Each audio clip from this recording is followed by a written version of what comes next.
want to welcome everybody to this very special episode of The American Idea. Our very special guest today is the 48th Vice President of the United States, Mike Pence. Thank you for joining us, sir. Oh, thank you, Jeff. It's great to be here at Ashbrook and to be able to spend some time with the Ashbrook scholars here. What a great group of young men and women. Thank you very much for taking the time to spend with them and with us today. If I can start, sir, as you know, the Vice Presidency in the Constitution has just a few specified constitutional responsibilities and powers, being President of the Senate, for example. But in modern times, Vice Presidents have taken on a much more active role, yourself included. Tell us a little bit about the activities that you took on in the Trump administration and how you came to settle on your portfolio. Well, thanks, Jeff. And what I would tell you is that the job description of the Vice President of the United States is defined by the President of the United States, apart from those constitutional provisions. It's, the truth is that in each administration, the unique role of the Vice President, the level of involvement in matters domestic or foreign policy are all at the President's discretion.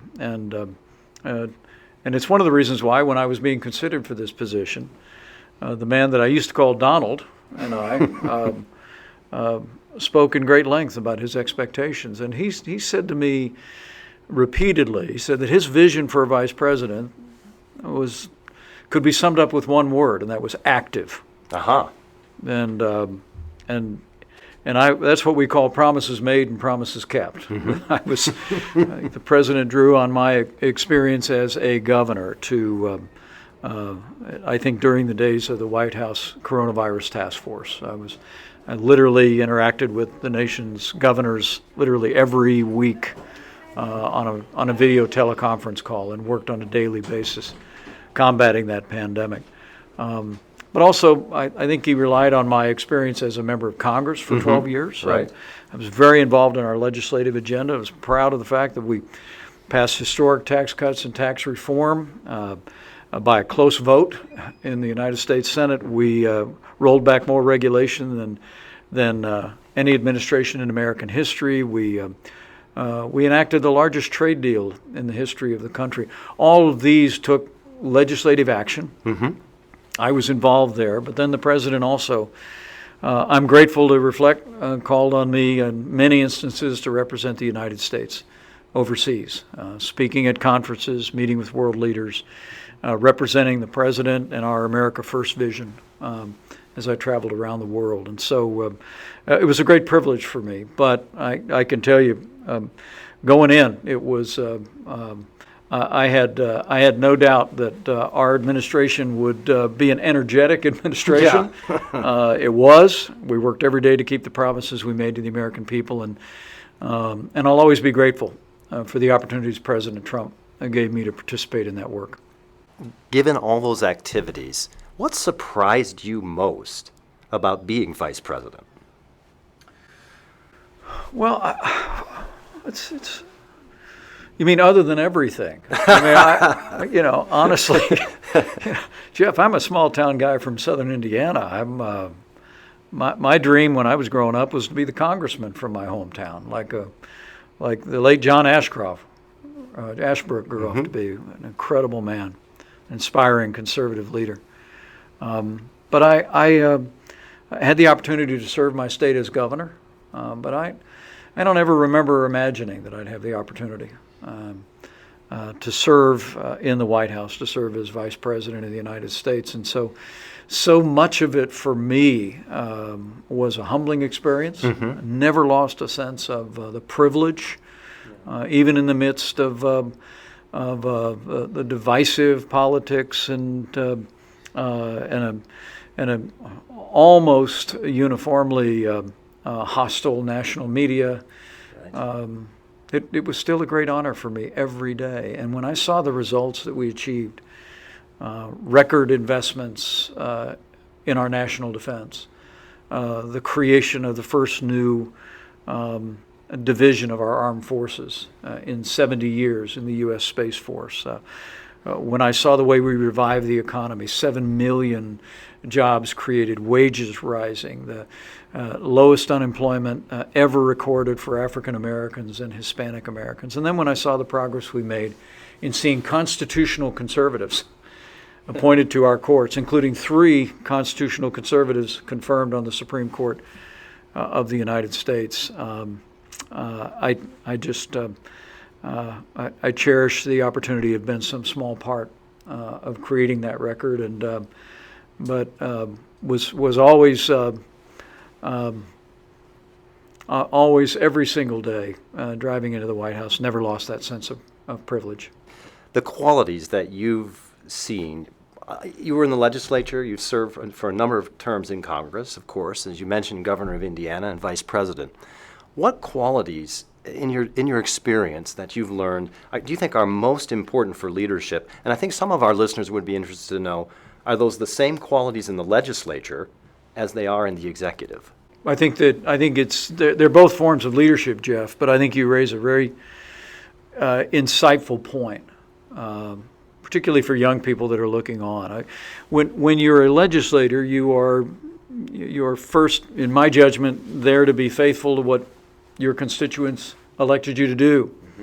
You know, it took me 12 years to get to Congress, and I found myself from time to time bucking the leaders of my own party and even the president of my own party. You had something of a reputation for that. Well, I did, but it was always on principle. It was always, I just purposed every day to keep faith with the promises I'd made to the people of my district, and to stand firm on those principles was my objective. Now, when you become a governor, as I had the privilege to do, or higher office, and I was at least close enough to the president to watch that job every day, it requires a different kind of leadership, the ability to articulate a vision, and then the ability to bring people together around that vision. And even as each of them are doing what they believe they were called to do. And I think it is a different kind of leadership, but both of them, I think, have call on young men and women who aspire to public service to develop the same qualities of consistency to principle, having a governing vision as a legislator, that you come in and you want to stand clear on that, but also as a governor, or as I witnessed a president, having a clear understanding of where you want to take your state or the nation, and then being willing to provide leadership and bring people together around that vision. Mm-hmm. You've often talked in public, and you talk with our Ashbrook scholars about the importance of studying history. Mm-hmm. Do you have a favorite person in American history, a person in American history who you admire most? Well, it would be hard for me to choose, because our nation has been blessed with some extraordinary men and women. Definitely true. Who have embodied the ideals of the American founding and lived it out with great consistency. But if I would be hard pressed to admire anyone more than our first president, George Washington. I was once told by a historian friend that George Washington was the only historical figure that the more you studied him, the more impressed you would become. That's right. Because he was a man of integrity. He had a quiet but deep faith. He was a man of personal courage who put on the uniform again and again to defend the nation. But he was also a man who I think showed the restraint at that critical moment at the end of his second term, when he walked away from the presidency. But maybe the most important moment is one that's depicted in our nation's capital. It was at the end of the Revolutionary War. And there's a large painting in the Capitol Rotunda that shows General Washington turning in his commission as the general of the Revolutionary Army. And he's surrounded by all of his other generals. And he's standing before the members of Congress and he's resigning and getting on a horse and riding back to Mount Vernon. And history records that when the King of England heard that George Washington had turned his Revolutionary Army over to a democratically elected government, the King of England reportedly said, if he did that, then he's the greatest man on earth. And he was. Yeah. Because just like when he left office voluntarily after 2 terms, when he resigned as the leader of the revolution, he, in his life, demonstrated his commitment to the ideals of the Declaration, to the aspirations of the American people, to have a democracy, and ultimately defined in our Constitution. And he was, as our first Chief Justice John Marshall said, he was the indispensable man.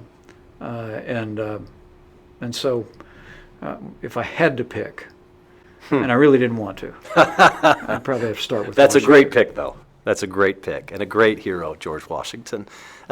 You've held so many positions. You've had a chance to reflect now on your life in public service. What advice would you have for young people who are thinking about entering public life? Well, I would tell them what I just told the Ashbrook scholars just a few moments ago.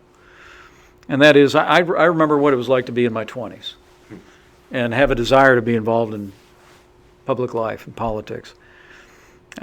You're in a hurry. You want to get going. You want to get things started. But I always tell young people, do what your scholars are doing right now. And that is take some time to develop the qualities of heart and mind that will mint you into the leaders that America needs. Take time to read, to study, to reflect.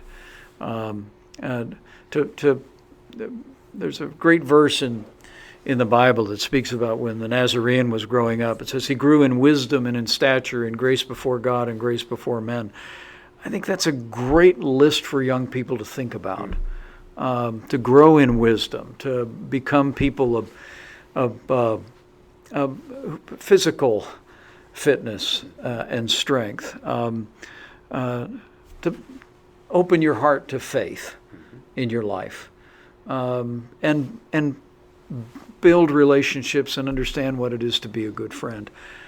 I think developing all of those qualities, for me, is the most important thing for a young person at this time in their life. People follow people they trust. And so to become a person that understands the great foundations of our country, can express them, has the discipline and the consistency and the grace and the faith to be able to act that out. There's no better way for a young person to prepare for a life of service in the greatest nation on earth. Terrific advice. Vice President Mike Pence, thank you for joining us on The American Idea. Thank you, Joe.